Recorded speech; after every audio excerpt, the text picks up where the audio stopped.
The universe has always been a place of whispers and shadows, but some whispers carry more weight than others. On the observation deck of Outpost Hermes, Captain Maya Chen understood this better than most. Her cybernetic eye, a marvel of human augmentation technology, scanned the star-studded void with precision that would have been impossible just a decade ago. The eye wasn't just a replacement, it was an enhancement, a testament to humanity's relentless drive to overcome its limitations. Each microsecond, it processed millions of data points, analyzing stellar radiation, tracking minute electromagnetic fluctuations, and maintaining a constant quantum-encrypted communication link with Earth's central command. The outpost itself was a marvel of adaptive engineering. Carved into a massive asteroid at the edge of human-controlled space, Hermes was more than a military installation. It was a living, breathing ecosystem, capable of completely reconfiguring its internal structure within moments, transforming from a research facility to a battle-ready fortress in less time than it took most alien species to process a strategic decision. Maya's fingers brushed against the holographic display, sending ripples of light across its surface. The incoming transmissions were like a symphony of potential apocalypse, each signal a note in a complex melody of impending conflict. Unknown to the vast majority of the galactic concordance, humanity had been listening. Not just listening, but preparing. The intercepted transmission had been a turning point. Hidden deep within layers of quantum-encrypted data was a comprehensive invasion plan developed by the Krell-Zar Imperium. It wasn't just a military strategy. It was a cold, calculated approach to complete species elimination. The aliens viewed humanity as nothing more than a technological infant, a primitive species occupying valuable cosmic real estate, ripe for systematic eradication. What they didn't realize was that humanity's greatest strength had never been its technology. It was its ability to transform, to adapt, to turn every limitation into an opportunity. In underground research facilities scattered across human-controlled space, a different kind of preparation was happening. These weren't just military installations or scientific research centers. They were crucibles of human potential. Dr. Elena Rodriguez leaned over a holographic display in her private lab, located in a facility so deep beneath the Atacama Desert that it would take a geological event to even register its existence. Her team represented the most diverse collection of human intellect ever assembled. Geneticists working alongside quantum physicists, psychological warfare experts collaborating with nanoengineering specialists. "They're coming," she murmured, not with fear, but with a predatory anticipation that would have confused any alien observer. The data streams told a story of imminent conflict. The Krell-Zar had been meticulously mapping human territories, collecting intelligence, believing they were preparing for a surgical strike. In reality, they were walking into the most elaborate trap in galactic history. Humanity had been underestimated before. Every single time, it had emerged not just surviving, but fundamentally changing the rules of engagement. The outposts, the colonies, the research installations, they weren't just isolated points of human presence. They were nodes in a living, breathing network. A network that could communicate, adapt, and respond faster than any centralized command structure could comprehend. On Hermes, Captain Chen allowed herself a slight smile. The first move was about to be made, and the galaxy had no idea what was coming. The powder keg was primed, and humanity held the match. The Krell-Zar battlecruiser materialized at the edge of the Sol system like a nightmare-given form. Its biometallic hull stretched over 12 kilometers, a testament to the alien civilization's technological supremacy. Weapon systems that could shatter entire planetary crusts hummed with potential energy, each system calibrated with mathematical precision that bordered on the religious. Commander Zaxril of the Krell-Zar Imperium studied the human territories with clinical detachment. Decades of intelligence gathering had painted a picture of a species barely worthy of consideration, a technological toddler playing at galactic significance. The holographic displays before him showed human settlements as mere dots, fragile and inconsequential against the backdrop of cosmic potential. The communication burst went out simultaneously across every known human frequency. It was a transmission designed to break spirits, to demonstrate the futility of resistance. Attention, human territories. The Galactic Concordance has determined your species' continued existence represents an unacceptable variable in galactic stability. You will surrender all outer colonies within 30 standard solar cycles. Resistance means total systematic extinction. This is not a negotiation. The message was a weapon in itself, a carefully constructed psychological assault meant to induce immediate capitulation. Previous species had crumbled under far less direct threats.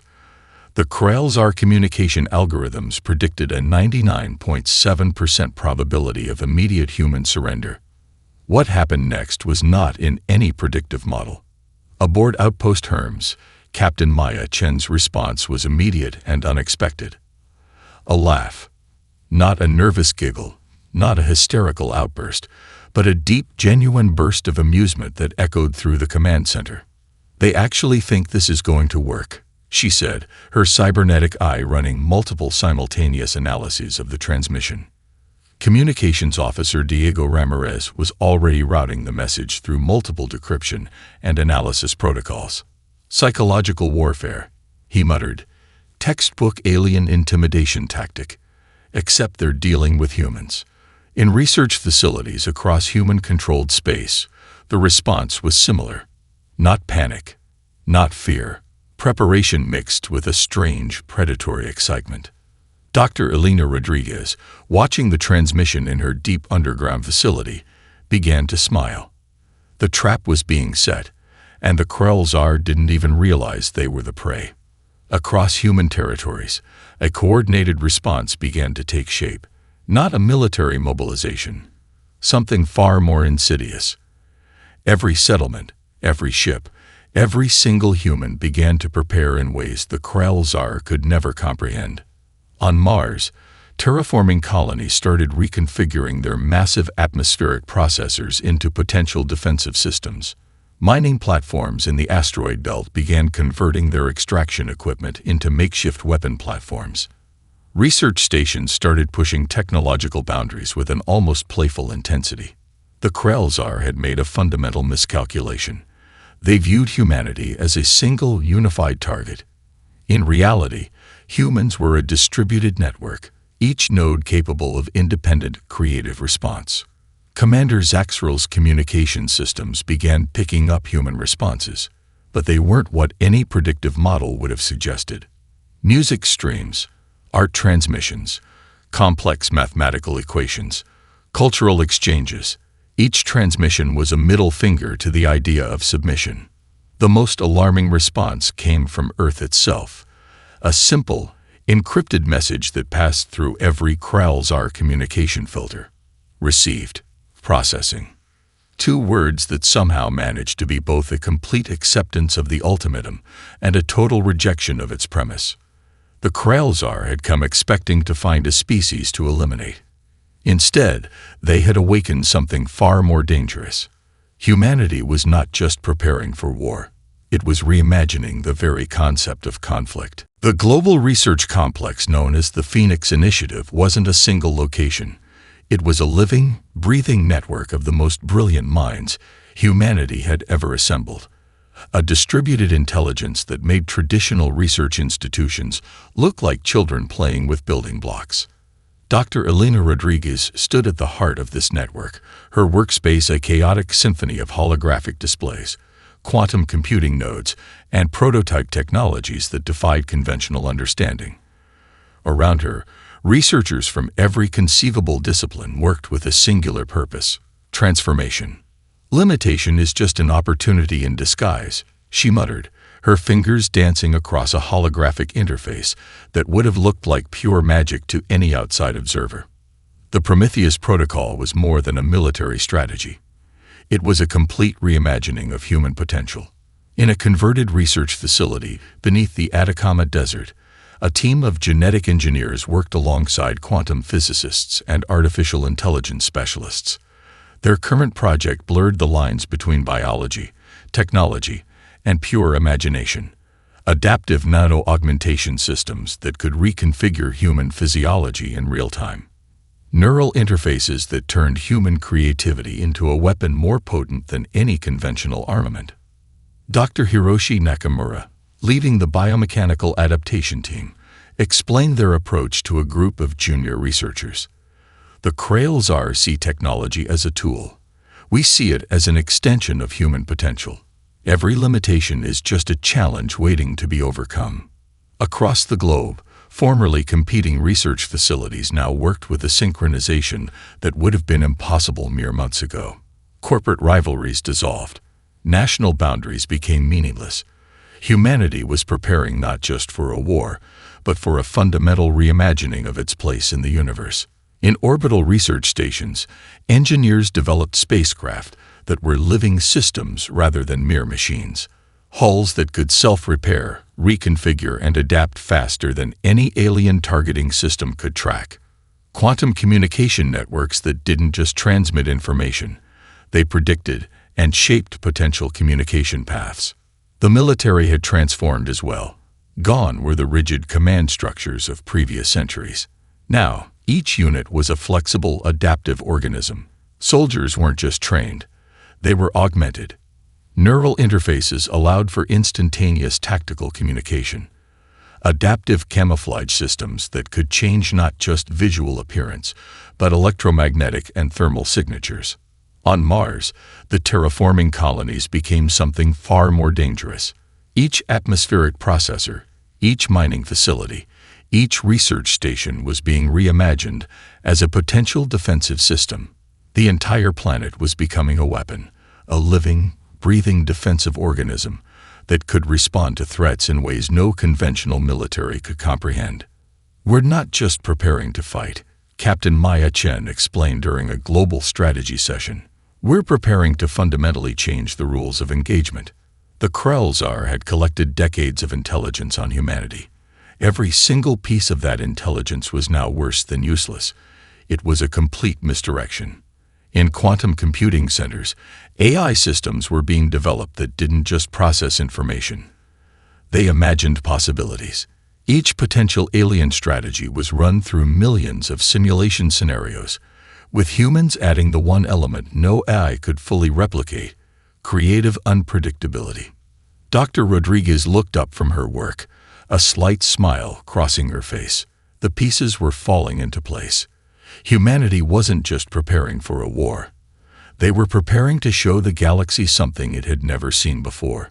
A species that didn't just adapt, but transformed. The innovation forge was heating up, and the galaxy had no idea what was about to be unleashed. The Battle of Ta City would be remembered as the moment everything changed. Commander Zaxril of the Kralls Imperium watched his holographic battle display with growing confusion. The human fleet, if it could even be called a fleet, defied every known principle of space combat. Where the Kralls expected rigid formations, they found chaos. Living, breathing movement that seemed to have a consciousness of its own. Human ships didn't just maneuver, they danced. The first wave of Kralls battlecruisers entered the Ta City system with mathematical precision. Massive vessels, each capable of reducing entire planetary surfaces to molten slag, moved in perfect synchronized patterns. Their targeting systems were calibrated to predict and neutralize threats with 99.998% accuracy. They had been wrong. Spectacularly wrong. Captain Maya Chen's command vessel, the UNSS Prometheus, wasn't a single ship. It was a living network of semi-autonomous craft that moved with an intelligence that blurred the lines between technology and life. Each vessel was both an individual entity and part of a greater whole, a distributed intelligence that could adapt faster than any centralized command could process. Initiate Phantom Protocol. Maya spoke quietly, her cybernetic eye tracking millions of potential combat scenarios simultaneously. The human response was nothing short of revolutionary. Swarms of drone ships materialized, some real, some holographic, some existing in a quantum state that made them simultaneously present and not present. holographic decoys that were indistinguishable from actual vessels, each broadcasting complex electromagnetic signatures that would have confused even the most advanced alien sensor arrays. The Kralzar targeting systems began to fail. Where they expected solid matter, they found quantum uncertainty. Ships that should have been in one location appeared in another. Weapon discharges passed through what seemed to be solid vessels, only to discover they were elaborate projections. Commander Zaxrel's primary tactical officer began to show the first signs of what humans would later call computational panic. The battle algorithms, designed to process combat scenarios with cold mathematical precision, were encountering variables they couldn't comprehend. A single human captain could now effectively command what would have previously required entire alien fleet coordination. The quantum communication network that linked the human vessels operated on principles the Kralzar couldn't begin to understand.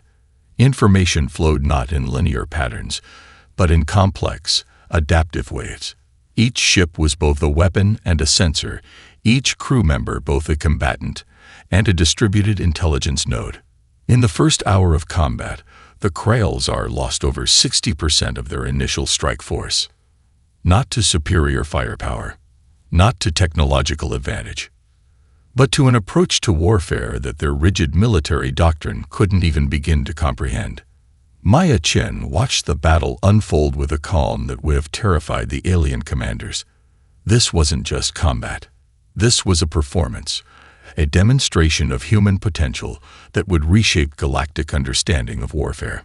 The holographic displays around her showed not just tactical information, but a kind of abstract art. Each movement, each strategic decision was a brushstroke in a larger canvas of conflict. They thought we were predictable, she murmured to her second-in-command, Diego Ramirez. He nodded, a slight smile crossing his face. They were wrong. In the cold vacuum of the Tav-Ceti system, humanity was rewriting the rules of engagement, one impossible maneuver at a time. Project Prometheus was never just about military strategy. It was a weapon of a different kind entirely, a precision instrument designed to dismantle the very foundations of alien understanding. Dr. Elena Rodriguez stood in the central command of the Psychological Warfare Division, a facility so deep beneath the Earth's surface that geological time seemed to move differently here. Around her, a team of the most brilliant minds in psychology, linguistics, cultural anthropology, and quantum communication worked with a singular purpose: to transform conflict itself. They see us as a problem to be solved, she murmured, watching the intricate data streams that mapped alien communication patterns. We're going to show them we're a story that can't be contained. The Kralzar had spent decades studying human communication, believing they understood the species. Their intelligence suggested humans were a relatively simple, conflict-driven civilization, driven by basic survival instincts. What they didn't realize was that they were about to encounter a form of communication that would fundamentally break their comprehension. The first transmission went out across every Kralzar communication channel. It wasn't a military message. It wasn't a threat. It was art. Quantum-encoded messages that contained entire symphonies, fractal representations of human cultural development, mathematical proofs that were also visual poetry, linguistic constructs that simultaneously existed as multiple forms of communication, scientific data, emotional expression, and pure aesthetic experience. Commander Zaxrel watched in growing confusion as his communication systems began to fail. The human transmissions weren't just messages. They were living systems of communication that defied every known principle of information transfer. The Kralzar intelligence systems, designed to analyze tactical data with cold precision, began to crash. Each transmission was a multi-dimensional puzzle that couldn't be solved through linear processing. Imagine trying to understand a sunset by analyzing its molecular composition. The Kralzar were encountering something beyond their fundamental understanding. In the quantum communication centers, human specialists worked with an almost musical precision. Each transmission was a carefully crafted weapon, not of destruction, but of incomprehension. We're not just fighting, Dr. Rodriguez explained to her team. We're forcing them to reimagine the very concept of communication. The human transmissions contained layers upon layers of meaning. A single message might simultaneously be a mathematical proof, an emotional narrative, a piece of abstract art, a tactical communication, a cultural anthropological study. Kralzar warriors, bred for pure logical combat, found themselves experiencing something they had no framework to process: empathy, creativity, the concept of fighting not just for survival, but for an idea. Their communication networks began to fragment, not through any traditional form of digital warfare, but through a complete overload of contextual complexity. Captain Maya Chen watched the psychological battlefield with the same precision she applied to physical combat. "We're not just fighting their ships," she told her command team. "We're fighting their understanding of reality." The quantum-encoded transmissions began to have a physiological effect on the Kralzar. Their neural networks, designed for pure logical processing, began to experience something akin to what humans would call emotional breakdown. Not through violence, but through a complete shattering of their comprehension. It was warfare conducted on a level so sophisticated that traditional military strategists would have called it impossible. The humans weren't just fighting. They were teaching the Kralzar an entirely new way of experiencing existence. Dr. Rodriguez allowed herself a slight smile. The first move was complete. The galaxy was about to learn that humanity's greatest weapon was never technology. It was imagination. The solar system had become a weapon. Where the Kralzar expected static defensive positions, they found a living, breathing combat ecosystem that could reconfigure itself faster than any targeting system could track. Every human-controlled object became a potential point of strategic advantage, a testament to humanity's ability to turn limitation into opportunity. Mars was no longer just a terraforming project. It had transformed into the most sophisticated defensive platform in human history. Atmospheric processors became massive electromagnetic pulse generators. Mining facilities converted into intricate weapon networks. Research stations turned into adaptive combat nodes that could simultaneously gather intelligence, jam communications, and launch counteroffensives. Commander Zaxril watched in growing horror as his tactical displays became increasingly meaningless. Human defensive systems didn't just resist, they anticipated. They evolved. The quantum communication network that linked human territories was more than a communication system. It was a living, breathing intelligence that could predict and counter alien strategies before they were even fully formed. Each human settlement, each space station, each colony became a node in a distributed neural network that defied every known principle of military strategy. Dr. Elena Rodriguez oversaw the escalation from the Phoenix Initiative's Central Command, a facility that was part research center, part strategic hub, part living technological organism. Around her, holographic displays showed the conflict expanding across multiple dimensions simultaneously. "They're learning," she murmured to Captain Maya Chen, who stood nearby. "And they don't even realize how much they're learning." The technological breakthroughs were coming at an impossible pace. Adaptive nanomaterial hulls that could reshape themselves mid-combat. Quantum entanglement communication systems that could transmit information faster than light, creating a communication network that was virtually impossible to intercept or jam. On the asteroid belt between Mars and Jupiter, mining platforms transformed into the most sophisticated defensive network in galactic history. Each asteroid became a potential weapon, each mining drone a potential combat unit. The very resources the Kralzar had hoped to exploit became the tools of their potential destruction. Human augmentation reached levels that would have been considered science fiction mere months earlier. Neural interfaces that allowed soldiers to operate entire combat networks with thought alone. Genetic modifications that enhanced human perception, reaction time, and cognitive processing beyond anything the Kralzar could comprehend. The most terrifying aspect for the alien commanders was the speed of human adaptation. Traditional military doctrine suggested that technological development followed a predictable curve. Humanity was rewriting that curve in real time. A single research facility could develop a technological breakthrough that would fundamentally change the nature of the conflict before the Krell could even begin to analyze the previous iteration. "We're not just fighting," Captain Chen explained during a global strategy session.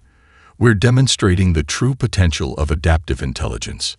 Each human colony became a potential nightmare for the alien invasion force. The outer solar system transformed into a complex, adaptive combat ecosystem. Defensive systems that could think. Communication networks that could predict. Technological systems that could evolve faster than they could be analyzed. The Krell had come expecting to find a species to eliminate. Instead, they had awakened something far more dangerous. A species that didn't just adapt, but transformed the very concept of adaptation itself. The escalation was complete, and the galaxy was about to learn a lesson it would never forget. Humanity was not just a species. It was a force of nature. The final confrontation was nothing like any battle in galactic history. The solar system had become a weapon more complex than any single military strategy could comprehend. Commander Zaxril of the Krell Imperium watched in mounting terror as the human defensive network revealed itself to be something far beyond a mere military system. It was a living, breathing organism of unprecedented complexity. Every human-controlled object became a potential point of strategic advantage. Orbital satellites reconfigured themselves into defensive platforms. Asteroid mining facilities transformed into intricate weapon networks. Space stations became mobile combat nodes that could simultaneously gather intelligence, jam communications, and launch counteroffensives. The Krell had assembled what they believed was the most overwhelming invasion force in galactic history. Thousands of battlecruisers, each capable of reducing entire planetary surfaces to molten slag, entered the solar system with mathematical precision. They never stood a chance. Captain Maya Chen stood on the bridge of the UNSS Prometheus, her cybernetic eye tracking millions of potential combat scenarios simultaneously. Around her, the ship, the living combat network, moved with an intelligence that defied traditional understanding of warfare. "Initiate total systems integration," she commanded. What followed was less a battle and more a complete reimagining of conflict itself. The human response was a symphony of technological and strategic brilliance. Quantum-entangled communication networks predicted and countered alien strategies before they could be fully implemented. Adaptive nanomaterial defenses shifted and changed faster than any targeting system could track. Each human vessel was simultaneously a weapon, a sensor, and a distributed intelligence node. Dr. Elena Rodriguez watched from the Phoenix Initiative's Central Command, a facility that was part research center, part strategic hub, part living technological organism. The battle wasn't just happening in physical space. It was a multi-dimensional conflict that encompassed quantum communication, psychological warfare, and technological innovation. The Krell found themselves fighting an enemy that didn't just resist, it transformed. Entire sections of the human defensive network could reconfigure themselves mid-combat. A mining platform could become a weapon system. A research station could transform into a communication hub. Every limitation became an opportunity, every constraint a chance for innovation. The most terrifying aspect for the alien commanders was the speed of human adaptation. Traditional military doctrine suggested that technological development followed a predictable curve. Humanity was rewriting that curve in real time. Weapon systems developed during the battle itself. Defensive strategies emerged from the conflict faster than the Krell could process them. It was as if the entire human technological ecosystem was a living, breathing entity that could learn and adapt faster than any known intelligence. "We're not just fighting," Captain Chen explained to her command team. "We're demonstrating the true potential of adaptive intelligence." The quantum communication network that linked human territories became a weapon more potent than any physical armament. Communication itself became a form of combat. Multi-dimensional messages that could simultaneously be scientific data, emotional expression, and strategic communication. In the first hour of the final confrontation, the Krell lost over 80% of their invasion force. Not to superior firepower, not to technological advantage, but to an approach to warfare that their rigid military doctrine couldn't even begin to comprehend. As the battle reached its climax, something unprecedented happened. The human defensive network began to show signs of a collective intelligence that transcended individual combat units. It wasn't just a military response, it was a collective evolutionary moment. Commander Zaxril's final transmission was a mixture of terror and grudging respect. They are not a species. They are a force of nature. The solar system stood transformed. Humanity had done more than win a battle. They had rewritten the very rules of existence. The silence after the battle was more profound than the conflict itself. Dr. Elena Rodriguez stood before the Galactic Concordance Council, a gathering of representatives from civilizations that had watched the conflict with a mixture of horror and fascination. The massive holographic chamber seemed to vibrate with the weight of what had just transpired. "We are not here to conquer," she began, her voice carrying a calm that belied the magnitude of humanity's victory. "We are here to evolve. Together." The defeat of the Krell's Our Imperium was total, but not in the way any galactic civilization had ever imagined defeat. This wasn't about territorial conquest or species elimination. It was a fundamental recalibration of cosmic understanding. Captain Maya Chen, standing beside Dr. Rodriguez, represented something more than a military leader. She was a living embodiment of humanity's transformative potential. Her cybernetic eye scanned the council chamber, processing millions of data points, reading microexpressions, analyzing potential outcomes faster than any organic intelligence could comprehend. The Galactic Concordance had assembled expecting a tribunal. Instead, they were about to receive a lesson.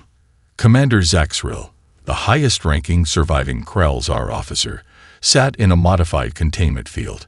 His once proud posture was now a mixture of defeated calculation and grudging respect. The humans had not just defeated his civilization, they had fundamentally challenged everything his species understood about conflict, intelligence, and potential. "You misunderstood us from the beginning," Dr. Rodriguez continued. "We are not a species to be categorized. We are a process of continuous transformation." The holographic displays began to shift, showing not military statistics, but a complex tapestry of human achievement. Scientific breakthroughs, artistic expressions, technological innovations, moments of collective human potential that defied traditional understanding of species development. Each representative saw something different. The silicon-based life forms saw technological innovation. The empathic species saw emotional complexity. The purely logical civilizations saw adaptive problem-solving that bordered on the miraculous. The humans had done something unprecedented. They had won a conflict without seeking total destruction. Instead, they offered a choice: cooperative integration or complete isolation. "We are extending an invitation," Captain Chen explained, "not to submit, but to understand." The Phoenix Initiative revealed itself to be more than a military research center. It was a blueprint for species-level collaboration. Scientific research centers that could adapt faster than any known intelligence network. Communication systems that could bridge fundamental differences in perception. Humanity's greatest weapon had never been its technology. It was its ability to reimagine potential. The Galactic Concordance found itself confronting a species that didn't just think outside the box. They continuously reshaped the box itself. Human representatives didn't present demands. They presented possibilities. Quantum communication networks began to integrate.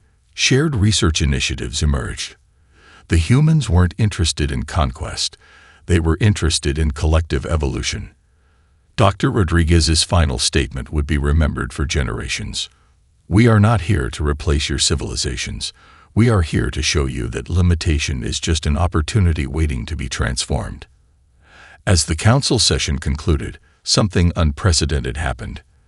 The alien representatives didn't just listen. They began to reimagine their own potential. Humanity had done more than win a conflict. They had introduced the galaxy to a new way of existing. The cosmic recalibration was complete.